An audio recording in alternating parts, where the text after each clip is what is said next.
प्रिय विद्यार्थियों, शिक्षा एकमात्र ऐसा विकल्प है जो आपके जीवन को बदतर से बेहतर और बेहतर से बेहतरीन बना सकता है। इसके लिए आपको विद्यार्थी जीवन में जी तोड़ मेहनत करनी पड़ेगी। आज का हमारा टॉपिक रहेगा reflection of light. Class +2 optics से ये टॉपिक हमने लिया है। रिफ्लेक्शन ऑफ लाइट से पहले हम डिस्कस करेंगे व्हाट इज लाइट। आपने पिछली यूनिट में पढ़ा था इलेक्ट्रोमैग्नेटिक वेव। तो light is an electromagnetic wave of wavelength 400 nanometre to 700 nanometre, और इस वेवलेंथ को we can further divided into 7 parts, that is known as Vibgyor. Means violet color having 400 nanometer, indigo 450, blue 500, 550 and so on. So most wavelength carry by red color. लाल रंग की wavelength सबसे ज़्यादा होती है और वायलेट कलर की wavelength सबसे कम होती है। फ्रीक्वेंसी इससे उल्टा होता है, क्योंकि आपको पता है वेवलेंथ और फ्रीक्वेंसी के बीच में रिलेशन होती है lambda is equal to C by nu. तो most wavelength colour is red, तो least frequency will also be for red. Okay, now violet colour having most frequency, और so frequency and energy relate by relation E is equal to h nu। तो जिस colour की frequency ज़्यादा है उस colour की energy भी ज़्यादा होती है। यही कारण है बच्चों कि हम लैब के अंदर ये 3 लाइट अवॉइड करते हैं, वायलेट, इंडिगो और ब्लू। और साथ में हमारे जो फ़ोन गैजेट यूज़ करते हैं हम, उसमें भी एक मोड आता है जिसका नाम है आई कंफर्ट मोड या रीडिंग मोड। रीडिंग मोड हम जब ऑन करके पढ़ते हैं तो ये तीनों लाइट हट जाती हैं। ब्लू कट बोलते हैं इसको। तो ये ब्लू लाइट, इंडिगो, क्योंकि इनकी ज़्यादा फ्रीक्वेंसी होने की वजह से हमारी आंखों को पेनिट्रेट करती हैं अंदर तक, इसलिए आंखों को नुकसान पहुंचाती हैं। इसलिए हमें इन तीनों लाइट के ज़्यादा यूज से बचना चाहिए और अपने मोबाइल वगैरह में आई कंफर्ट या रीडिंग मोड ऑन करके रखना चाहिए। ठीक है, ये तो हो गई इसकी बात। अब हम अपनी बात करते हैं रिफ्लेक्शन ऑफ लाइट।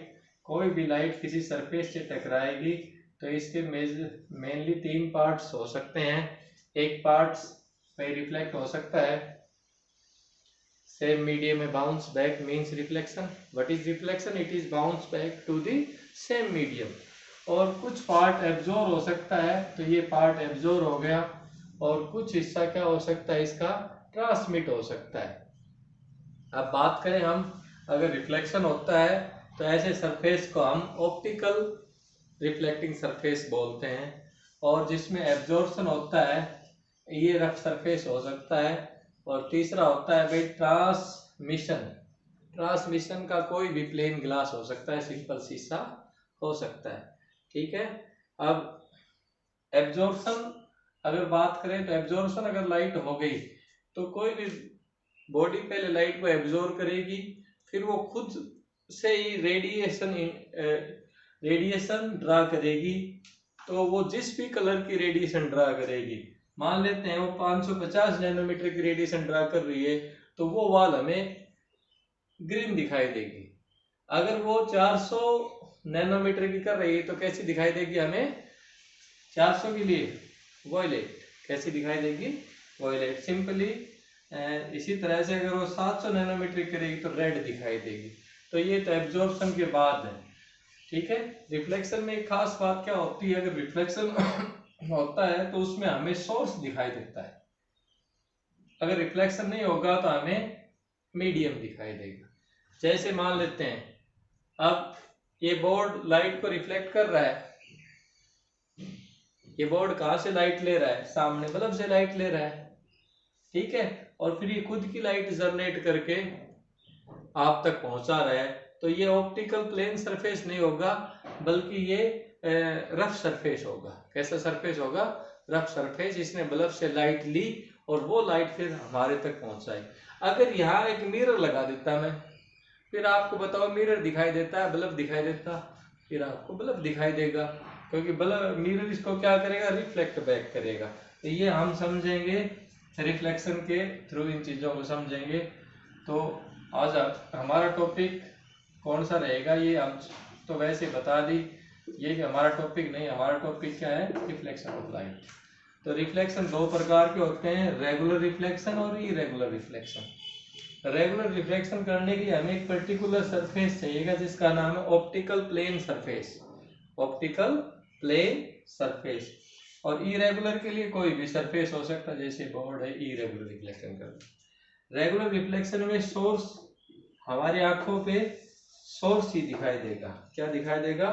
जो भी लाइट सोर्स है वही हमें दिखाई देगा, हमें सरफेस दिखाई नहीं देगा, सीधा इसके अंदर सोर्स दिखाई देगा। और इरेगुलर रिफ्लेक्शन में क्या होता है? ये सरफेस थोड़े से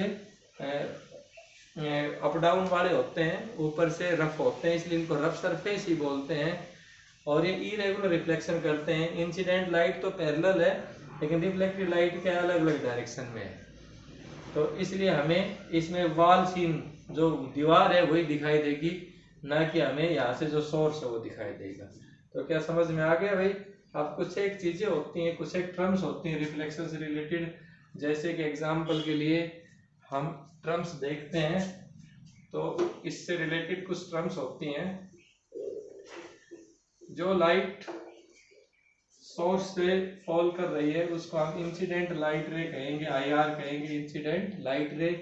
और जो वापस बाउंस बैक होके जा रही है that is known as reflected light ray, RR.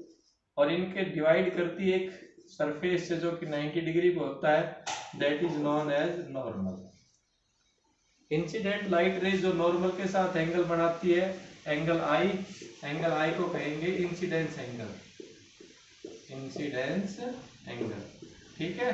और जो रिफ्लेक्टेड रे नॉर्मल के साथ जो एंगल बनाती है, एंगल आर, उसको हम रिफ्लेक्शन एंगल बोलेंगे, reflection angle. Is that clear? अब लॉज ऑफ रिफ्लेक्शन पढ़ते हैं, रिफ्लेक्शन के नियम। तो रिफ्लेक्शन का पहला नियम यही है, जो एंगल ऑफ इंसिडेंट है वो हमेशा इज इक्वल टू होगा एंगल ऑफ रिफ्लेक्शन। फर्स्ट नियम ये है। सेकंड नियम क्या है? जो तीन रे हैं, आई आर, आर आर और नॉर्मल, ये always lie in same plane, हमेशा एक ही प्लेन में रहती हैं। ठीक है। और एक और नियम है कि जो इंसिडेंट रे और रिफ्लेक्टेड रे, इनके बीच में कितना फेज अक्कर होता है? पाई। पाई, और रेडियन में तो हम पाई कहेंगे, और डिग्री में क्या कहेंगे? पाई का मीनिंग क्या होता है? 180 डिग्री। अब हम आपको प्रूव करके दिखाएंगे ये फेज 180 डिग्री और पाई क्यों होता है। तो इसमें देखेंगे आप,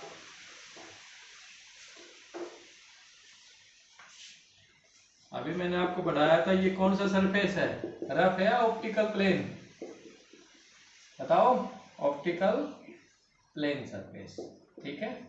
और ये जो light ray I that is known as incident light ray, और that is known as R R, and that is known as normal.